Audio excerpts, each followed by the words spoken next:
शुरू कर दिया है। सीधे दृश्य हम आपको दिखा रहे हैं मल्काजगिरी से।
ये तस्वीरें आप देख रहे हैं तेलंगाना के मल्काजगिरी से, जहां प्रधानमंत्री नरेंद्र मोदी रोड शो कर रहे हैं और अनुज यादव हमारे संवाददाता हमारे साथ फोन लाइन पर जुड़ रहे हैं और ज्यादा जानकारी देने के लिए। अनुज जी, ये तस्वीरें अपने आप में, जो कहते हैं ना कि एक तस्वीर 1000 शब्द के बराबर होती है, ये तस्वीरें अपने आप में बता रही हैं कि किस तरह से प्रधानमंत्री नरेंद्र मोदी की लोकप्रियता ये तस्वीरें आप देख रहे हैं तेलंगाना के मल्काजगिरी से, जहां प्रधानमंत्री नरेंद्र मोदी रोड शो कर रहे हैं। तस्वीरें जिस तरीके से और अनुज यादव हमारे संवाददाता हमारे साथ फोन लाइन पर नरेंद्र मोदी की जुड़ रहे हैं और ज्यादा जानकारी देने के लिए। अनुज जी, ये तस्वीरें अपने आप में, जो कहते हैं ना कि एक तस्वीर 1000 शब्द के बराबर होती है, ये तस्वीरें अपने आप में बता रही हैं कि किस तरह से प्रधानमंत्री नरेंद्र मोदी की लोकप्रियता वहां के स्थानीय लोगों के बीच है। काफी समय से दक्षिण लालचंद्र, बिल्कुल आपने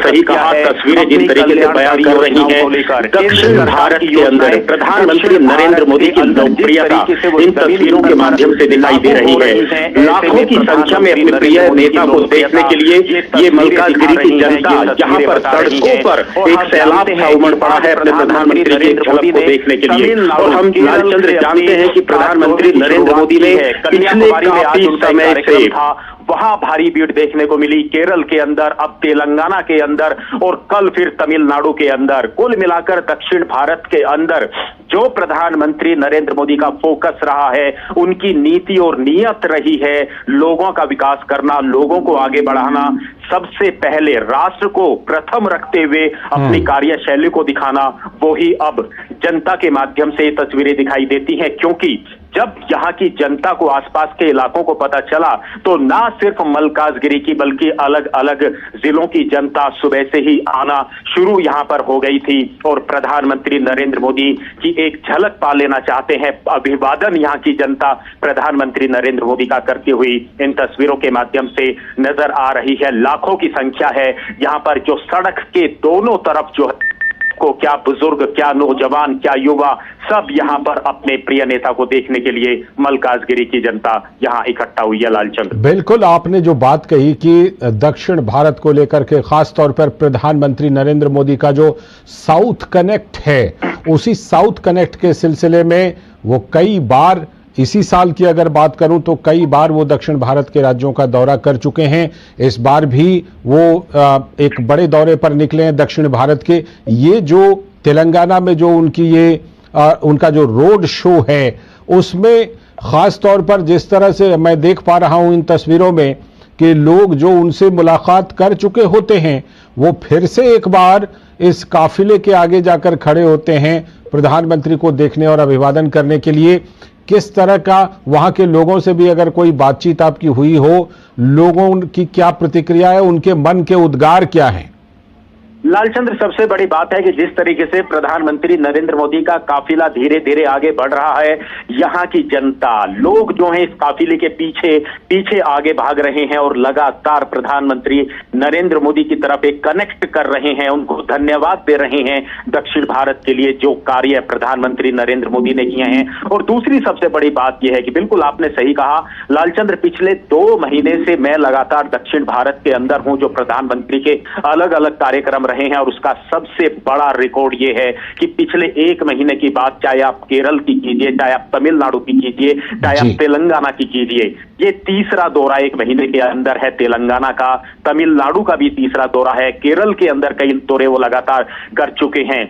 इतने कम समय के अंदर बार बार प्रधानमंत्री का जनता के बीच में जाना और गारंटी देना, इस बात की गारंटी देना कि ये मोदी की गारंटी है, लोगों का विकास, उनका उत्थान, ये वो सारी चीजें हैं जो प्रधानमंत्री कनेक्ट करते हैं जनता के साथ। और जब प्रधानमंत्री इसी तरीके से सड़क से निकलते हैं, एक कहें तो रोड शो के माध्यम से, तो फिर जनता अभिवादन करना नहीं भूलती। और हमें तो अब इस बात को भी नहीं भूलना चाहिए, पिछले 10 वर्षों से जो प्रधानमंत्री ने दक्षिण भारत के लिए, पूरे देश के साथ साथ दक्षिण भारत के लिए जो काम किया है, अब कहीं ना कहीं वो परीक्षा का समय भी आ गया है, जिसमें अब प्रधानमंत्री भारतीय जनता पार्टी को एक अच्छे अंकों से, नंबरों से पास कराने का जो प्रण लिया है, उसका भी समय है। क्योंकि अब पूरे देश के अंदर लोकसभा का चुनाव होगा और ये तस्वीरें बताती हैं कि जिस तरीके से दक्षिण भारत के अंदर भारतीय जनता पार्टी लगातार बढ़त बना रही है। वोट प्रतिशत के माध्यम से हमने, चाहे विधानसभा के चुनाव रहे हों, पिछले लोकसभा के चुनाव रहे हों, वोट प्रतिशत लगातार भारतीय जनता पार्टी का बढ़ता हुआ दिखाई दे रहा है। और अब हम इस बात को कह सकते हैं, उत्तर भारत की तरह, पूर्वोत्तर भारत की तरह अब दक्षिण भारत के अंदर लगातार कमल के जो झंडा है, बीजेपी का जो झंडा है, वो अब घरों पर, सड़कों पर, गांवों पर, शहरों में, गली गली में अब वो यहाँ पर दिखाई देता है। ये प्रधानमंत्री की लोकप्रियता, केंद्र सरकार की जो कार्य करने की जो कुशलता रही है, जमीनी स्तर पर योजनाओं को पहुंचाने की मोदी की गारंटी, वही आज जनता की भीड़ के रूप में, आज ये तस्वीरों के रूप में दिखाई दे रही है। लालचंद, बिल्कुल आपने सही कहा। अभी हाल में जो विधानसभा चुनाव हुए थे, उसमें चाहे वोट प्रतिशत हो, सीटों की संख्या हो, उसमें भारतीय जनता पार्टी ने काफी सुधार किया है तेलंगाना में। ये जो मल्काजगिरी का ये इलाका है जहां पर ये रोड शो हो रहा है, मैं चाहूंगा कि देश के दूसरे हिस्से के हमारे दर्शकों को आप जरा बताइए कि ये मल्काजगिरी किस तरह का इलाका है, ये रोड शो कहां पर है, प्रधानमंत्री नरेंद्र मोदी जहां पर अभी रोड शो कर रहे हैं। देखिए, सबसे बड़ी बात है ये मल्काजगिरी, आप दर्शकों की जानकारी के लिए लालचंद्र बता दें, ये देश की सबसे बड़ी लोकसभा है, सबसे बड़ी लोकसभा। हम चाहे भौगोलिक स्तर से कहें या वोट के माध्यम से हम कहें यहाँ पर, और ये मल्काजगिरी का शहरी इलाका है। प्रधानमंत्री बाजार से निकलते हुए, शहर की गलियों से निकलते हुए प्रधानमंत्री जो है आगे बढ़ रहे हैं। और हम इस बात को कह सकते हैं कि ये रोड शो भले ही शहर के अंदर रखा गया हो, लेकिन मैं तो कल से ही यहाँ पर हूँ। सुबह से ही जो ग्रामीण इलाकों की जनता है वो अपने अपने अलग अलग ट्रांसपोर्ट के माध्यमों से वो यहाँ पहुंचना शुरू हो चुकी थी। हमने जब यहाँ भारतीय जनता पार्टी के नेताओं से, यहाँ के लोगों से हमने बातचीत की तो इस तरह की बात कर रहे थे कि 2 से 2.5 लाख लोग यहाँ पर आएंगे, और वो बात बिल्कुल तस्वीरों के माध्यम से दिखाई दे रही है कि यहाँ पर लाखों की संख्या में अपने प्रिय नेता का दर्शन करने के लिए यहाँ पर मल्काजगिरी की जनता यहाँ पर पहुंची है। और हम इस बात को भी हम कह सकते हैं कि ये शहरी इलाका है, बड़ा इलाका है, लेकिन इसके अंदर 7 विधानसभाएं भी इसके अंदर आती हैं। तो कुल मिलाकर हम कह सकते हैं कि हर विधानसभा को कवर करने की कोशिश की है प्रधानमंत्री नरेंद्र मोदी ने। इस रोड शो के माध्यम से सभी विधानसभाओं के लोगों को, लोकसभा के लोगों को यहाँ पर आमंत्रित किया गया था। और आज इस रोड शो के माध्यम से हम इन तस्वीरों को देख रहे हैं कि सड़क के दोनों तरफ यहाँ पर युवाओं के मन में जो एक उत्साह है, और आज सबसे बड़े जो नारे यहाँ पर लगते हुए दिखाई दिए वो हर बार की तरह वही मोदी मोदी मोदी जो है यहाँ की जनता लगातार करती हुई प्रधानमंत्री के काफिले के साथ साथ आगे बढ़ रही है। लालचंद जी, दक्षिणी राज्यों की बात करें अनुज, तो हम जानते हैं कि कर्नाटक में भारतीय जनता पार्टी बहुत मजबूत रही है। उसके बाद तमाम जगहों पर भारतीय जनता पार्टी की कोशिशें जारी हैं, तमिलनाडु हो, केरल हो, आंध्र प्रदेश हो, लेकिन कर्नाटक के बाद तेलंगाना ही वो दूसरा राज्य है जहां भारतीय जनता पार्टी की दक्षिण में सबसे ज्यादा पकड़ मानी जाती है। ये तेलंगाना जो है, यहां पर भारतीय जनता पार्टी और ज्यादा कोशिशें करके और यहां पर कर्नाटक के बाद एक और बड़ी सफलता की कोशिश कर सकती है इस तेलंगाना राज्य में। लालचंद्र, अगर हम तेलंगाना को उत्तर प्रदेश की राजनीति से और बिहार की राजनीति से अगर हम जोड़ के देखें तो वही चीजें यहाँ भी तेलंगाना के अंदर दशकों से लगातार रही थी। वंशवाद की राजनीति, भ्रष्टाचार, उसको जब खत्म करने का जो बेड़ा प्रधानमंत्री नरेंद्र मोदी ने उत्तर भारत के राज्यों के अंदर उठाया, वहां हम आज जानते हैं कि वहां वंशवाद की राजनीति खत्म हुई है, जातिवाद खत्म हुआ है। तेलंगाना के अंदर जब लगातार प्रधानमंत्री मोदी यहाँ पर चाहे विधानसभा चुनावों की बात करें या अलग अलग जितनी भी कार्यक्रम प्रधानमंत्री के रहते हैं, उन्होंने सबसे ज्यादा टारगेट वंशवाद की राजनीति को तेलंगाना के अंदर किया, जातिवाद की राजनीति को, भ्रष्टाचार के जो मुद्दे लगातार यहाँ की अखबारों की सुर्खियां में, मीडिया में बने रहते हैं, प्रधानमंत्री ने उन पर काफी फोकस किया। लोगों के बीच में जाकर, जनता के बीच में जाकर इस बात का जिक्र किया कि आप देखिए उत्तर प्रदेश को, आज आप देखिए बाकी राज्यों के अंदर, आप देखिए मध्य प्रदेश को, आप देखिए किस तरीके से लगातार आगे बढ़ रहे हैं। तेलंगाना को अगर आगे बढ़ाना है तो वंशवाद की राजनीति को खत्म करना होगा। और इसी बात को लेकर आज हम देख सकते हैं कि तेलंगाना बिल्कुल एक नया राज्य तेलंगाना जरूर बना, लेकिन जिस तरीके से इसे विकास के रास्ते पर आगे चलना चाहिए था, जो विकास की रफ्तार होनी चाहिए थी, वो इस राज्य के अंदर नहीं दिखाई दी। और जब भारतीय जनता पार्टी की नीति, नियत और नेताओं को जब तेलंगाना की जनता आज दूसरे राज्यों के अंदर देख रही है तो निश्चित तौर पर वो ही ऐसा ही राज्य, ऐसा ही विकसित भारत, विकसित देश को आगे बढ़ाने में अब यहाँ की जनता लगातार भारतीय जनता पार्टी का समर्थन करती हुई नजर आ रही है। और ये सिर्फ तस्वीरों के माध्यम से नहीं, ये तो वोट प्रतिशत जिस तरीके से लगातार तेलंगाना के अंदर बढ़ा है, चाहे विधानसभा चुनाव की बात करें, बाकी चुनावों की बात करें, प्रधानमंत्री नरेंद्र मोदी की रैलियों में 2 लाख से लेकर 5 लाख तक की जनता का आना इस बात का सबूत है कि अब यहाँ की जनता भी बदलाव चाहती है और देश के विकास में, राष्ट्र के विकास में प्रधानमंत्री का साथ देना चाहती है। लालचंद, अनुज, तेलंगाना में प्रधानमंत्री का ये रोड शो तो चल रहा है, मल्काजगिरी में प्रधानमंत्री के इस दौरे के दौरान तेलंगाना में प्रधानमंत्री के कुछ और कार्यक्रम भी हैं क्या? देखिए, तेलंगाना के बाद प्रधानमंत्री अब तमिलनाडु से आज उनकी शुरुआत हुई थी, केरला के अंदर थे, अभी शाम को तेलंगाना के अंदर, और इसके बाद प्रधानमंत्री नरेंद्र मोदी तमिलनाडु के में भी जाएंगे। तमिलनाडु में भी उनके कार्यक्रम रहेंगे। तो निश्चित तौर पर तेलंगाना के अंदर कल कार्यक्रम रहेंगे।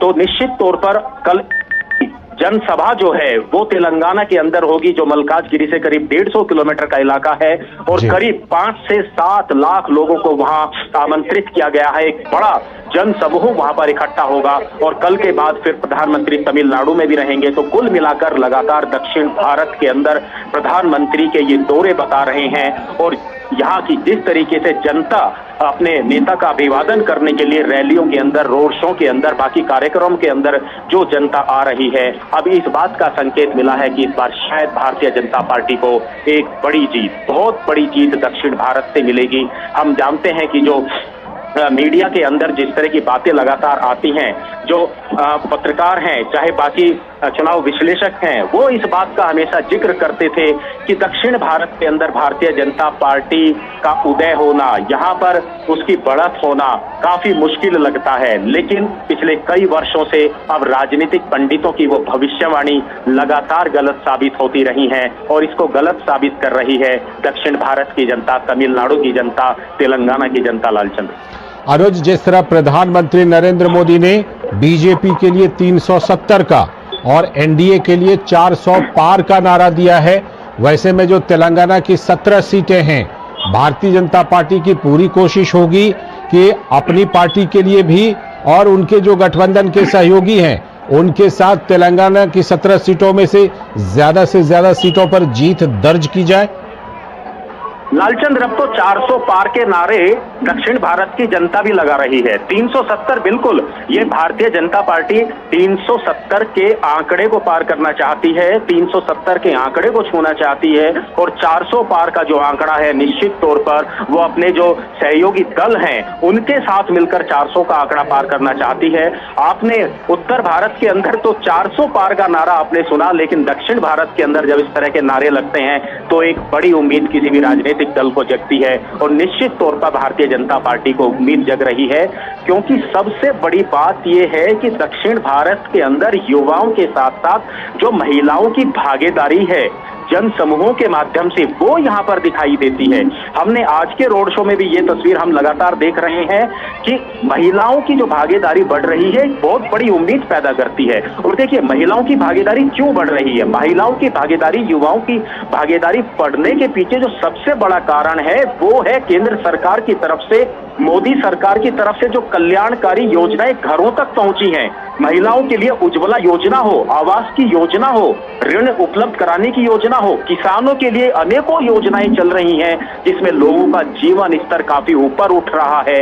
वो सारी तमाम जो योजनाएं हैं वो जब लोगों को मिलती हैं, लोगों को अपनी सरकार, अपने नेताओं से जब उम्मीदें होती हैं, जब वो पूरी होती हैं, तो इस तरीके का जन सैलाब सड़कों पर निकलता हुआ दिखाई देता है। और अब दक्षिण भारत के अंदर भी ये सैलाब लगातार भारतीय जनता पार्टी के झंडे को लेकर आगे बढ़ेगा, उसको बुलंद करेगा, ऐसी उम्मीद भारतीय जनता पार्टी को भी है। और प्रधानमंत्री नरेंद्र मोदी तो लगातार इसके लिए प्रयास कर ही रहे हैं, क्योंकि प्रधानमंत्री नरेंद्र मोदी का शुरू से एक मानना रहा है कि कोई राज्य हो, वहां किसी भी सरकार हो, चाहे विपक्ष की सरकार हो, लेकिन हमने पिछले 10 वर्षों के अंदर हमने देखा कि हर राज्य को केंद्र सरकार से बराबर का पैसा हर राज्य को भेजा गया, हर राज्य की जनता के लिए, महिलाओं के लिए, युवाओं के लिए भेजा गया। और जब इस तरह की नीति और नियत किसी भी नेता की और किसी भी प्रधानमंत्री की रहती है तो लालचंद्र, तस्वीरें बदलती हैं।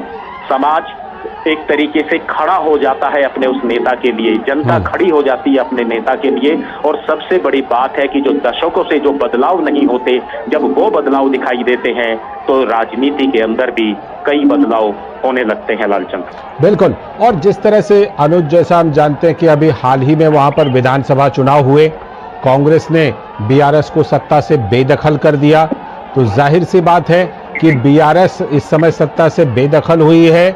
कांग्रेस पार्टी लोकसभा चुनाव में कहीं ना कहीं कांग्रेस पार्टी के ऊपर भारतीय जनता पार्टी को एक एडवांटेज रहता है। ऐसे में जो विधानसभा के चुनाव में भारतीय जनता पार्टी तीसरे नंबर की ताकत के तौर पर उभरी है, उसके लोकसभा चुनाव में पहले नंबर की ताकत बनने की भी संभावना दिख रही है तेलंगाना में। देखिए, उसका सबसे बड़ा कारण यही है, और लालचंद्र जिस बात की शुरुआत मैंने की थी उसी को हम दोबारा मैं उस बात को बोलना चाहूंगा कि क्षेत्रीय पार्टियां, क्षेत्रीय दलों के अंदर जो पूरे देश के अंदर तो वंशवाद की राजनीति दिखाई देती है, वो तेलंगाना के अंदर भी रही। जो भ्रष्टाचार के जो बड़े बड़े मामले आते हैं वो तेलंगाना के अंदर भी रहे। और शायद इसी वजह से हम जानते हैं कि क्षेत्रीय पार्टियों का उदय जितनी तेजी से होता है, क्षेत्रीय पार्टियों का ग्राफ भी उतनी तेजी से ही गिरता है।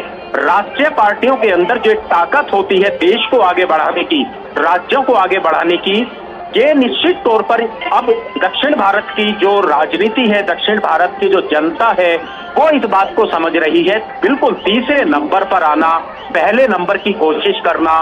कांग्रेस को भी निश्चित तौर पर तेलंगाना के अंदर बढ़त मिली है।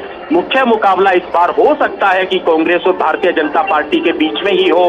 कौन कितना आगे बढ़ेगा ये देखने वाली बात जरूर है। और दूसरी सबसे बड़ी बात यही है कि क्षेत्रीय पार्टियों से आखिर जनता का इतनी जल्दी मोह क्यों भंग हो जाता है, ये एक सवाल राजनीति के अंदर एक बड़ा सवाल है। अब ये तेलंगाना के अंदर भी हम चाहे इसकी बात करें, तमिलनाडु के अंदर चाहे हम इसकी बात करें, क्यों दशकों तक हमने देखा, उत्तर प्रदेश के अंदर हमने दशकों तक देखा कि किस तरीके से, बिहार के अंदर हमने दशकों तक देखा किस तरीके से वंशवाद की राजनीति ने राज्य को पीछे किया, वहां के लोगों को पीछे किया। तो अब आने वाली जो पीढ़ी है, आज की पीढ़ी है, वो बहुत तेजी से बदलाव चाहती है, अपने इलाके का विकास चाहती है। आज जब जनता अपना वोट देने के लिए अपने घर से निकलती है तो वो कई बार सिर्फ सोचती नहीं है, बल्कि पीछे जाकर इस बात को देखती है, आकलन करती है कि मेरे लिए, मेरे इलाके के लिए किस पार्टी ने क्या कुछ काम किया। और पिछले 10 साल से केंद्र की राजनीति में, देश की राजनीति में भारतीय जनता पार्टी ने, मोदी सरकार ने जिस तरीके से काम किया है, वो तस्वीरें आकर्षित करती हैं, प्रभावित करती हैं दूसरे राज्यों के उन युवाओं को जो अपने आप को बढ़ते हुए देखना चाहते हैं, जो अपने इलाके को बढ़ते हुए देखना चाहते हैं। तो निश्चित तौर पर भारतीय जनता पार्टी ने जिस तरीके से अपनी एक पैठ अपने कार्यों से, अपने कामों से दक्षिण भारत के अंदर बनाई है पिछले 10 वर्षों में, उसी का रूप और स्वरूप इन तस्वीरों के माध्यम से सड़कों पर उमड़ती हुई इस जनता के माध्यम से लालचंद्र आप देख सकते हैं। और ये पहला रोड शो नहीं है। आप जिस इलाके के अंदर प्रधानमंत्री जाते हैं, दक्षिण भारत हो, उत्तर भारत हो, कोशिश करते हैं कि रोड शो के माध्यम से एक जनता के बीच में सीधा कनेक्शन हो, एक कनेक्ट हो, संवाद हो। और हमने तो कई बार देखा है कि प्रधानमंत्री रोड शो में भी कई लोगों से बातचीत करते हुए नजर आते हैं। एक एक व्यक्ति को अभिवादन करना, हाथ हिलाना, युवाओं का जोश जो है वो देखते ही बनता है। तो ये तस्वीरें बहुत कुछ प्रदर्शित करती हैं, बहुत कुछ बताती हैं। ये वो तस्वीरें नहीं हैं जो सिर्फ रोड शो के माध्यम से जनता का सिर्फ सड़कों पर आना नहीं।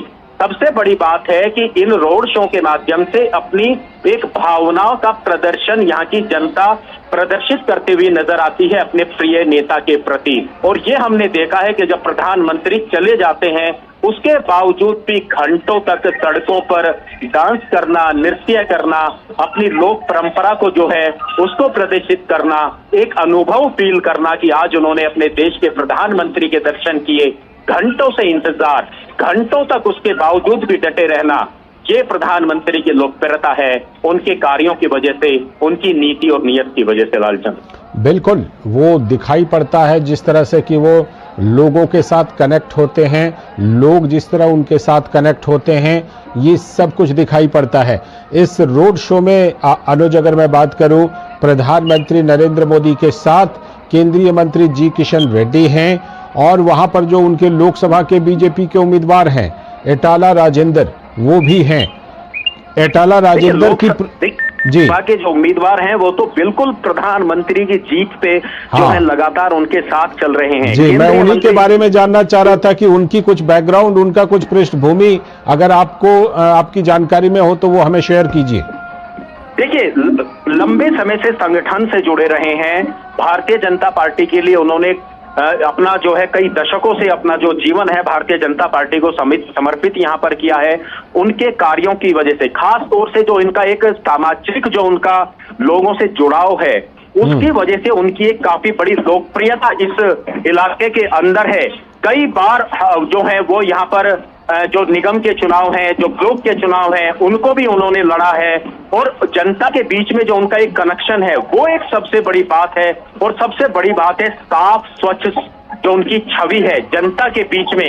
एक ऐसे उम्मीदवार को भारतीय जनता पार्टी ने यहाँ पर खड़ा किया है जिसमें लोगों के मन में उनके प्रति एक इज्जत देखने को मिलती है, उनके कार्यों की वजह से, उनके सामाजिक कनेक्शन की वजह से। ये एक सबसे बड़ा प्रभाव यहाँ की जनता में, यहाँ के जो कैंडिडेट हैं भारतीय जनता पार्टी के, वो रखते हैं। और इन तस्वीरों में क्योंकि प्रधानमंत्री नरेंद्र मोदी ने पूरे रोड शो के अंदर उन्हें अपने साथ रखा है, और इस बात का एक सबसे बड़ा प्रमाण है कि प्रधानमंत्री नरेंद्र मोदी की जो छवि है, ऐसी ही छवि के नेता, समाज से जुड़े हुए नेता प्रधानमंत्री मोदी भी चाहते हैं और भारतीय जनता पार्टी भी चाहती है कि ऐसे ही लोगों को टिकट दिए जाएं, ऐसे ही लोगों को जनता की सेवा के लिए भेजा जाए। बिल्कुल, आप हमारे साथ बने रहिएगा। हमारे साथ वरिष्ठ पत्रकार शेखर अय्यर जी भी हैं, मैं उनसे जुड़ता हूं, आप भी बने रहिएगा हमारे साथ।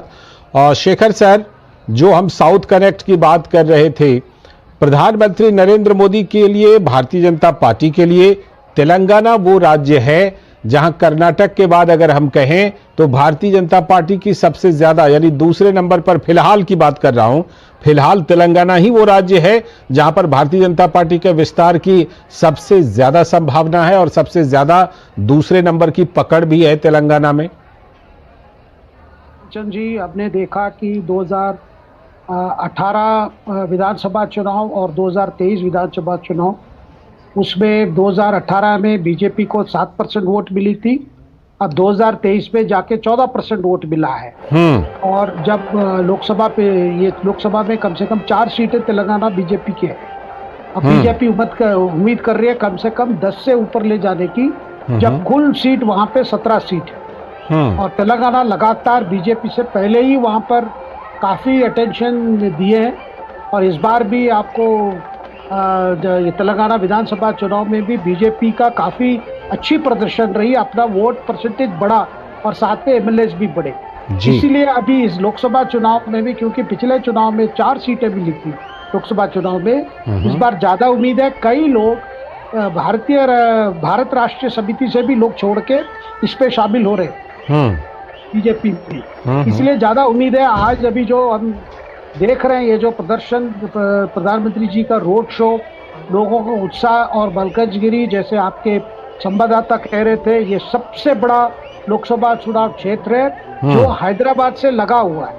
यानी यहाँ की जो जेंट्री है, यहाँ की जो लिटरेसी रेट है, यहाँ के कई आईटी प्रोफेशनल्स यहाँ रहते हैं, यहाँ मतलब एक अपने आप एक बहुत डेवलप्ड कॉन्स्टिट्यूएंसी है, काफी स्कोप भी है। यहाँ पे प्रधानमंत्री के लिए इस प्रकार की स्वागत, इससे दर्शाता है कि बीजेपी का यहाँ पे अच्छा ऑर्गेनाइजेशन बेस है। बिल्कुल दो लोकसभा चुनाव में काफी दिखाई देगा। आप हमारे साथ बने रहिएगा। हमारे साथ हेमंत कुमार वरिष्ठ पत्रकार जुड़े हुए हैं। हेमंत जी, जिस तरह से कि हम देख रहे हैं पीएम का जो साउथ कनेक्ट है, उस साउथ कनेक्ट के तहत तेलंगाना में आप किस तरह से संभावना देख रहे हैं इस बार भारतीय जनता पार्टी के लिए, एनडीए के लिए, खासतौर पर तब जब 370 और 400 पार का नारा है? ऐसा है, Telangana is a new state, ठीक है। जब से मतलब वो आंध्र प्रदेश का साथ रहा, अनडिवाइडेड आंध्र प्रदेश रहा, the politics was totally divided into 2 groups, 2 parties, Congress और टीडीपी। जी। और अब क्या है, तेलंगाना अलग हो गए हैं। वहां पर के चंद्रशेखर राव मुख्यमंत्री हुआ करते थे, और इस पर कांग्रेस का आए हैं सत्ता में, रेवंत रेड्डी बन गए मुख्यमंत्री। तो it was extremely difficult for तीसरा पार्टी अंदर घुसना बहुत मुश्किल था, लेकिन मेहनत करके 4 सीट हासिल किए हैं तेलंगाना में भारतीय जनता पार्टी ने। ट्रेडिशनली बीजेपी वॉज वीक जनसंख्या के समय में, लेकिन उसके बावजूद अगर बीजेपी ने 4 सीट हासिल किया 2019 में, और अब लक्ष्य है 10 से 11 तक जाना है।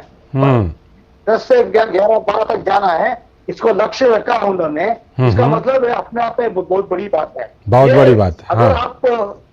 आप अगर ये रेस्पॉन्स देके जनता का रेस्पॉन्स मलकनगिरी में, हाँ, और जो चल रहा है अभी जुलूस, ठीक है, तो मुझे लगता है कि ये सिर्फ मलकनगिरी नहीं है, सारे तेलंगाना में है। और मुझे लगता है कि जैसे इस बार 400 पर बीजेपी 370, ये सब और बहुत सारे ठीक है। लौटता हूं आपके पास। शेखर अय्यर सर, आप जुड़े हुए हैं हमारे साथ। अभी एक प्रोग्राम हुआ था जिसमें तेलंगाना के सीएम ने प्रधानमंत्री को बड़ा भाई बताया और कहा कि भाई हम भी गुजरात की तरह विकास करना चाहते हैं। तो जो तेलंगाना के सीएम है, हम जानते हैं उनका एबीवीपी का बैकग्राउंड भी रहा है। ऐसे में तेलंगाना वो राज्य है जहां भारतीय जनता पार्टी के लिए काफी मतलब समर्थन जुटाने की गुंजाइश अभी भी बची हुई है। नहीं, देखिए, जब रेवंत रेड्डी प्रधानमंत्री को अपने बड़े भाई और उनसे प्रेरणा लेना चाहते हैं, उनसे गाइडेंस चाहते हैं, इसका मतलब यही है, रेवंत रेड्डी जानते हैं कि विधानसभा चुनाव और इस बार लोकसभा चुनाव में काफी फर्क होगा। क्योंकि विधानसभा चुनाव राज्य सरकार के लिए था, और लोकसभा चुनाव प्रधानमंत्री को तीसरा बार थर्ड टर्म देने की बात है। तो वो जानते हैं कि लोकप्रियता ज्यादा है मोदी जी के लिए। वो नहीं चाहते कि मोदी जी को विरोध करके अपने बेस को या अपने लीडरशिप के लिए कोई नुकसान हो। दूसरी बात, केंद्रीय कांग्रेस नेतृत्व से इस चुनाव में कोई ज्यादा भूमिका दिखाई नहीं दे रहा, जिसके वजह से आप ये जो देख रहे, जो प्रिपरेशन देख रहे हैं कि तेलंगाना के 17 सीटों में जब बीजेपी के पास अभी केवल 4 है, तो ज्यादा बढ़ने की, और इस बार कैंडिडेट्स भी काफी शिफ्ट हुआ है। और लालचंद जी, एक दूसरी बात मैं कहना चाहता हूँ, हैदराबाद जैसे सीट पर जहां असउद्दीन ओवैसी लगातार चुन के आ रहे हैं, वहां पे बीजेपी ने इस बार एक महिलाओं को टिकट दी है, माधवी लता करके। और माधवी लता बीजेपी के कैंडिडेट हैं जो काफी काम किए हैं ट्रिपल तलाक मामले में, और वहाँ एक हॉस्पिटल भी चलाते हैं। कई लोक कल्याण कार्यक्रम, कई सेवा कार्यक्रम में जुड़े हुए, जिसकी वजह से इस बार भी ओवैसी के लिए भी हैदराबाद जैसा कॉन्स्टिट्यूंसी माना जाता है, उनका कंप्लीट गढ़ है, वहां भी बड़ी चुनौती बीजेपी दे रही। ठीक है, बहुत बहुत शुक्रिया शेखर सर चर्चा में जुड़ने के लिए। हेमंत सर, आपका